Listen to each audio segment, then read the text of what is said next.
comic book community is irate with Jim Lee, but does he deserve it? In the 6 years we've been doing this video, when a movie or television show comes out, we normally tell you to hold off because it's the height of the market. But have we actually hit the bottom, or is there farther to go? We've got all that and more on deck, so make sure you hit the like button, subscribe, do all that YouTube-y stuff, and we're going to get started here with number 10 on this list of 10 books that we talk about every single week nonstop. After being resurrected in Blood Hunt number 4, at the list at number 10, we have Moon Knight Fist of Khonshu, issue number 0, a surprise, thank you, polybagged variant from Marvel, distributed this past week. We have this one per store hitting $40 average sales, heights of $60+ raw. As the local comic shop on the show, yes, one per store, but it depends on who your distributor is. If you order from Diamond Comics or if you order from Penguin Comics, you got one copy. But if you ordered from both, you may have gotten two, which is why we're seeing such a fluctuation in this comic this week. I love that they're doing this. This is an opportunity to kind of give back to comic shops. A free variant, a commissioned cover, printed in mass. If it was one per store, you're looking at like 3,000 issues. And considering both distributors, we're likely seeing 4,000 to 5,000. Realistically, about a 4,500 print run, but still a high demand book because in Blood Hunt 4, out of nowhere, Mark Spector shows up again. Oh my God, like, we were not expecting him to come back after just a couple months of being dead. Just pulling a Kamala. Hit the like, slap the subscribe button. We're here every single week covering the most trending comics in the world. And number 9 on the list is from 1989. Wolverine number 10. Wolverine versus Sabertooth. Seeing $20 average sales. CGC 9.8, $127. This book is selling cheaper than the recent 12-month average less than a month before Deadpool Wolverine. It may be selling cheaper, but we are seeing a 133% increase in copies sold, mostly just because of this new brief trailer that dropped last week, where we got confirmation that Tyler Mane will be reprising his role as Sabretooth, even though we've kind of been talking about that, it feels like, for almost a year since we got that set photo of Deadpool holding Sabretooth's severed head. This book in high grade is a $30 to $40 book all day long. The 9.8 average was $140, so it's coming in $10, $20 cheaper than average, which is kind of the opposite of what you would expect so close to the movie. Typically, we see these books selling at their height. But you know what? It's kind of a random Wolverine issue. It's the first time Sabretooth is part of that Wolverine ongoing series. However, Iron Fist 14, first appearance of Sabretooth, has been hot as hell.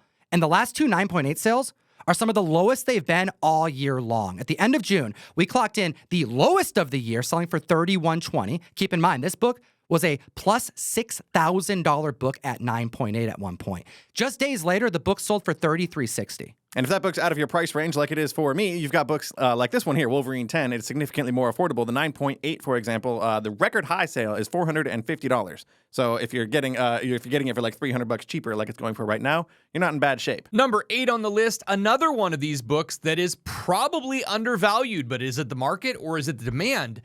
Uncanny XMen number 150. We're seeing $8 average sales and a CGC 9.8 for only $98. This is a book from 1981, and this is just kind of this underappreciated era of Uncanny XMen.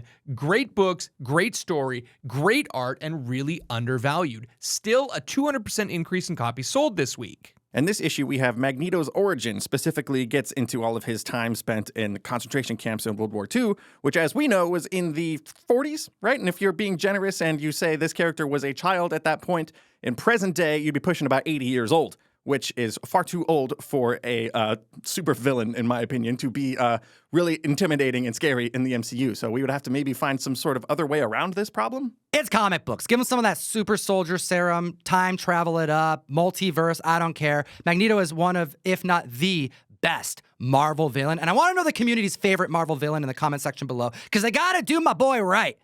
And do yourself a solid. You would have known about this book hitting under $100 if you downloaded Key Collector Comics and utilized code Tom101. You support the show, but this was actually part of Nick's picks. The owner, the creator, the mastermind behind Key Collector Comics.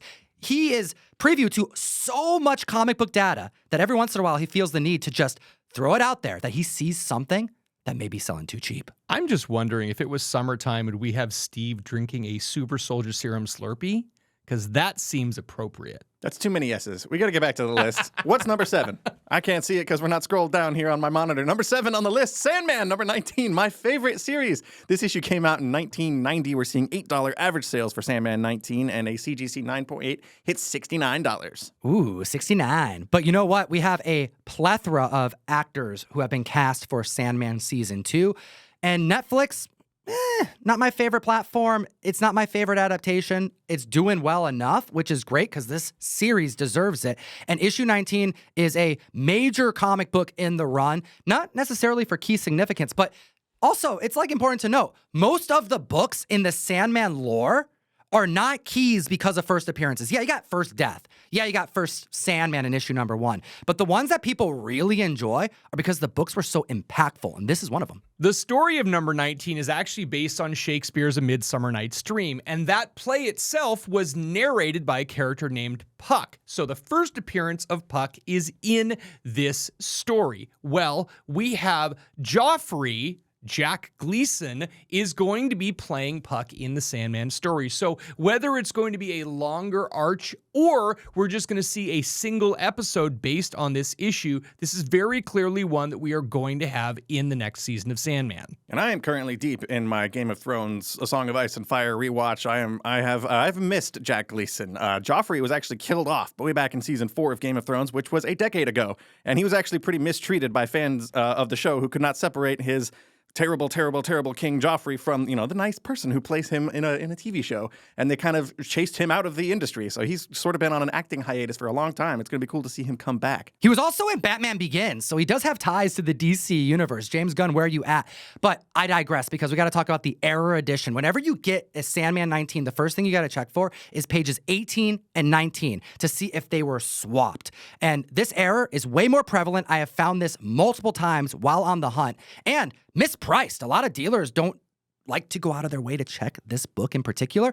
You also got to check out issue 18, the blue panels, Peep Key Collector. You got to know your Sandman keys, but more importantly, you got to know your Sandman errors. So I've been out of the country for the past week and a half or so, and when I touch down on terra firma in the United States, first thing I see on Instagram is this mystery mail call box, including Ultimate X-Men number 4, and this awesome Peach Momoko Surge cover, and it's going to be 1 per box for this next month. Join the mystery mail call, support what we do directly. We're going to send you comics every single month, back issues at random, minor keys, major keys, prints. It's a mystery box, but we do guarantee exclusives. And yes, we did a collab post. We did a collab with Trinity Comics and Peach Momoko, and 1 per box is indeed Ultimate X-Men number 4.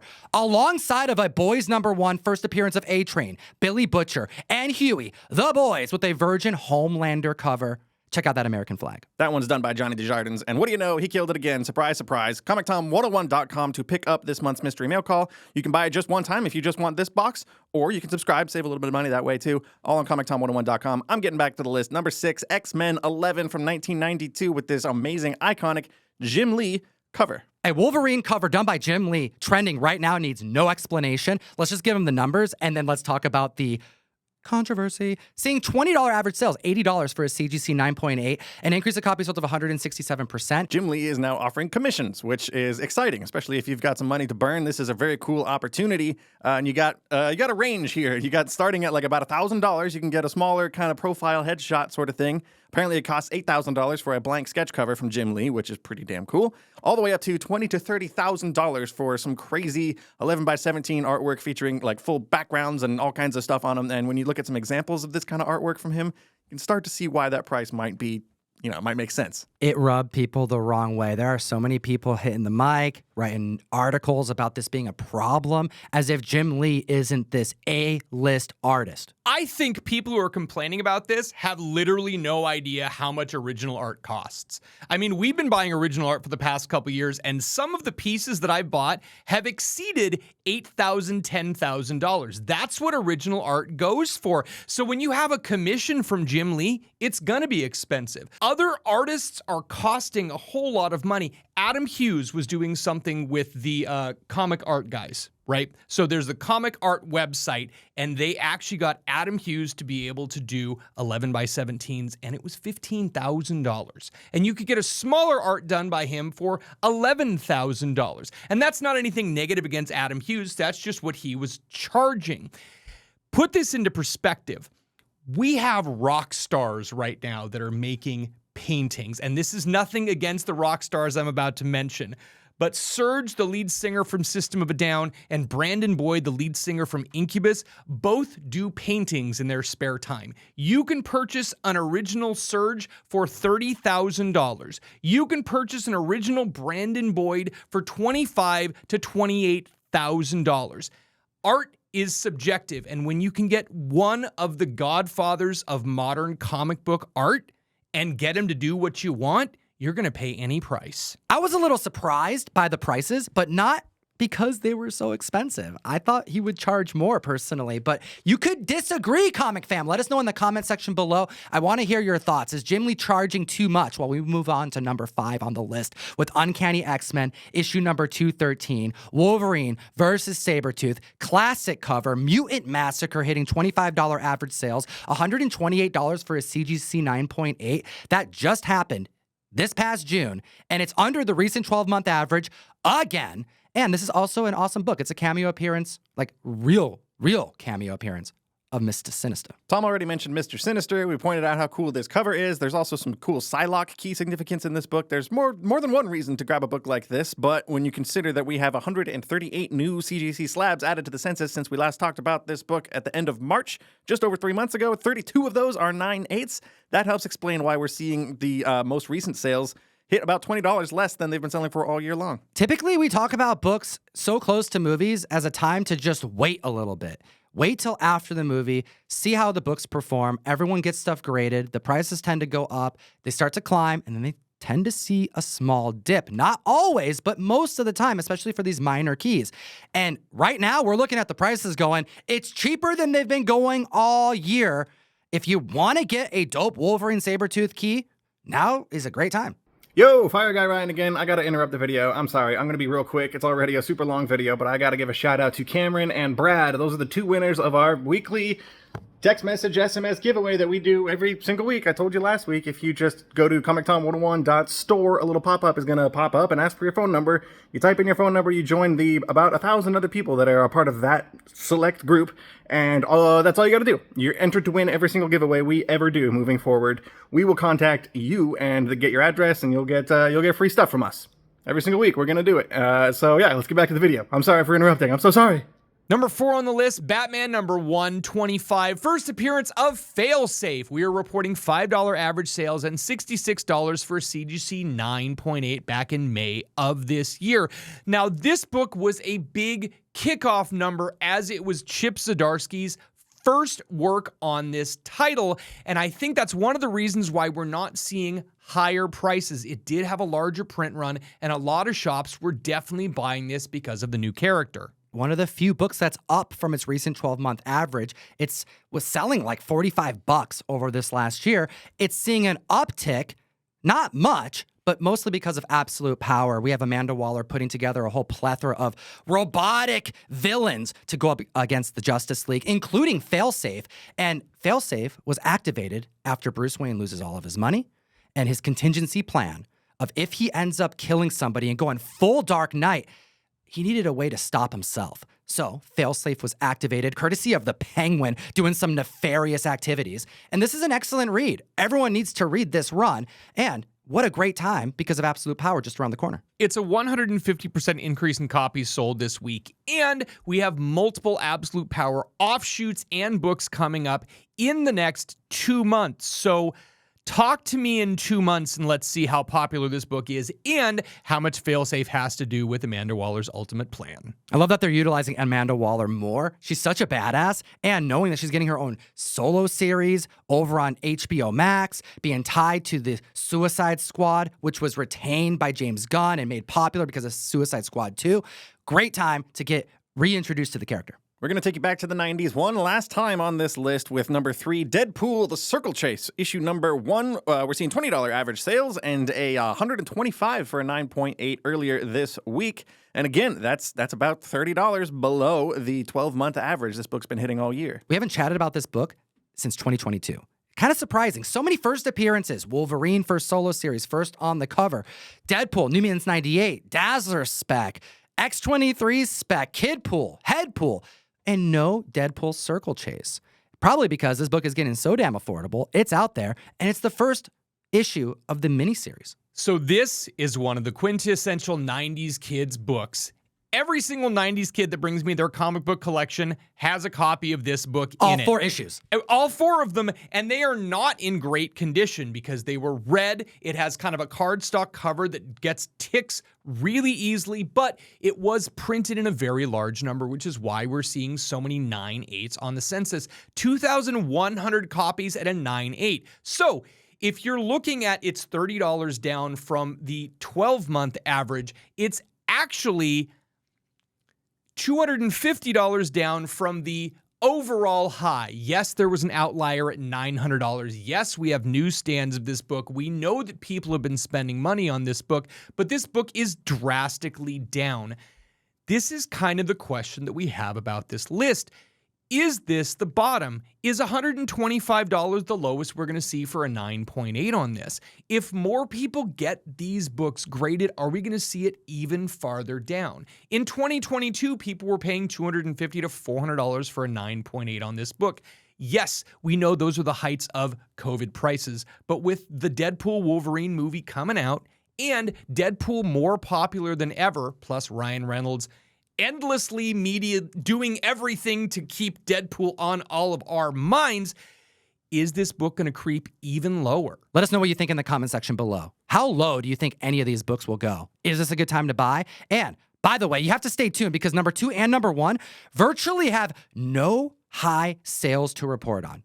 No GPA 9/8s really that we can assess because no one was specking on these books. Number 2 on the list is Mindset number 1. Nobody might have been specking on this book, but somebody at this table read this damn book. I love this book. Mindset from 2022 from Vault Comics. This was a really cool miniseries. We're seeing $4 average sales, which is cover price, and there's only 3 slabs on the census because people like me are keeping it, I guess. Raw. I have no intention of sending this book in to get slabbed. I enjoyed the read. It's a creepy kind of like...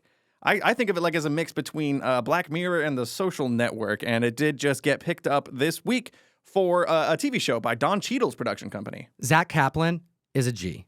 He's so freaking good. This is a great first issue. He writes a lot of sci-fi. I think he only writes sci-fi stuff. And this is a great example of if you're tired of superheroes, capes, superpowers, you just want a really interesting thriller, pick up Mindset.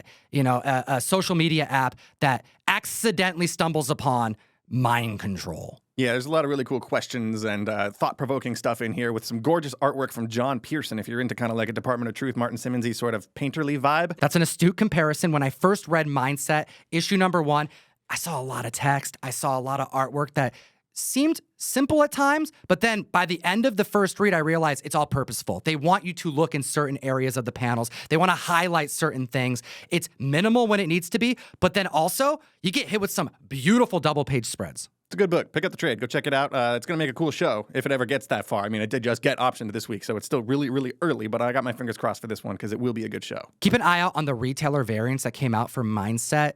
Considering that this book is selling for $4 average sales and seeing an uptick of copies sold of 2,000% since the option news, those retailer variants are going to be traditionally under 500 print count, and there's not a whole lot to spec on because it's been years since this book came out.